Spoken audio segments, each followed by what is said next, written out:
How you doing there, YouTube? It's your boy, YouTube Lord, coming at you with another great video today. Today's video is going to be AR-15 magazine comparisons. Overview, a little look at all the mags I have in my stockpile.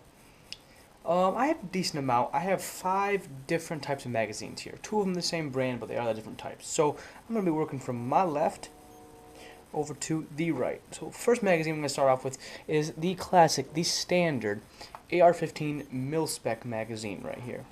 This one is actually a Black Hawk magazine. I don't know if you can guess how well you can see that, but this is your standard 30-round magazine, and this one is loaded. This one actually just sits in my cabinet. Now, these ones are going to be your cheapest overall. You can get these from about $8 to $12, given on the manufacturer, quality, if they're surplus or not.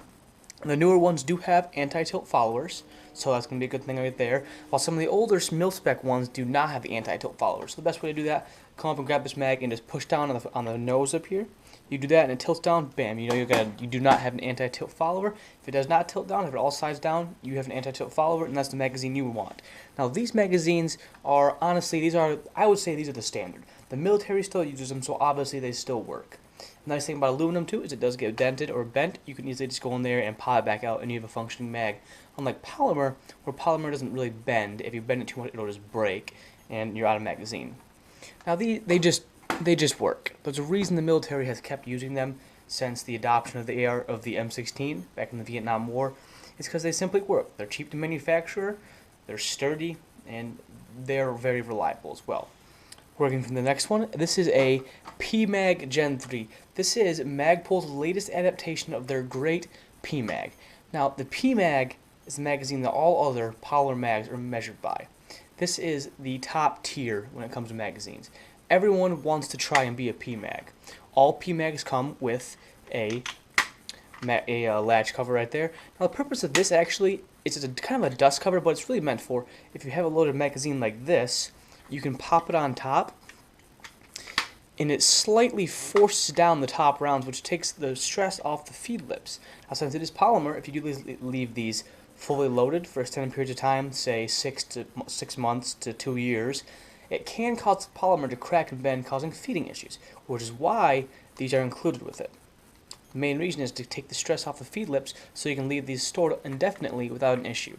Now, these Pmag Gen 3s do have some adaptations from the Gen 2. So, first of all, they have this lip right here. This will prevent over-insertion into your mag well, causing simple issues with feeding.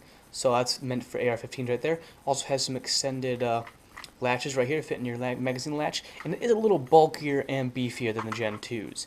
As you can see, a Gen 2 right here, it's just, these are raised more, give you a little more feel. The back has some grips right there, some cut into it, so you get a nice solid grip on it. Same with the front. While this is all front or flat, I'm sorry, this one has grooves cut into it. So overall, the Pmag Gen 3 is a great magazine. I would say it is my favorite. So let's pop on to the next one. Next one here is a first generation Hexmag. These come with anti-tilt followers, so you know you're getting something there good. And it is extremely light. I would say this is probably the lightest magazine overall. It is a polymer magazine as well, and it does come with multicolored followers. And this shows its color right there. So, nice thing about this one, if you have multiple calibers that fit into an AR-15 magazine, say 5.56 and 300 blackout, you can just change the follower out. Let's say blue would be your 300 blackout, orange would be 5.56. So those can be purchased at an additional price. Now these are very nice as well. They are super light, which makes them kind of feel cheap, but I've had them work pretty well with me. They do have the hexagonal patterning right here for some nice grip. I gotta say they are pretty grippy. A little bit slick. They could be deeper, but they're comparable to a Pmag Gen 2. And I've had good luck with them. No major feeding issues. Next one over is, once again, the Pmag Gen 2. This is their standard Pmag anti-tilt follower. This is going to be the cheaper one. These are usually run from anywhere from $9 to $12, so they are cheap and they work good as well. They're a little thinner and a little bit shorter, I do believe, than the Pmag Gen 3. Yeah, right there. It is shorter overall. So, a little more compact package. They do work extremely well. I mean, it is Magpul's quality, and there's really nothing more I can say about that. These ones do work more universally in different types of AR-15s, where the Pmag Gen 3 works more in different types of M16 style, like the HK416s, the Tavor. That's what this one was really designed for, is more universality, while the Pmag Gen 2 is mostly just for AR-15s. And my final type of magazine I own is a Lancer L5. This is their Gen 2 model. And the nice thing about this one, I thought it was really cool, is it has metal feed lips. It's not that's polymer. There's aluminum or steel feed lips up there. The same old anti-tilt follower. But I thought that was really cool. So you could leave this fully loaded for extended periods of time without this fancy little easily lost dust cover.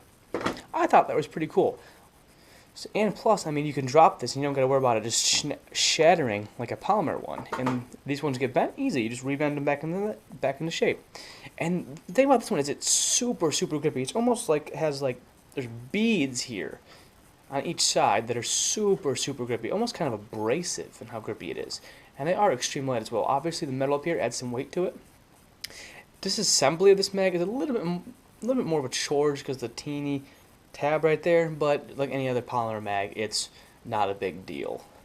This is the only mag I have yet to run a lot of rounds through. I've put a couple like 30 through a full mag, and it worked flawlessly, but I have yet to have a full conclusion on it. This one was relatively expensive at $15, but with free shipping it wasn't all that bad. I just want to try it out. So there you go, guys. There's a quick overview of these 5 different type of magazines for an AR-15. If you guys have any questions about these type of mags that I own or any other ones, feel free to shoot me a comment or a message.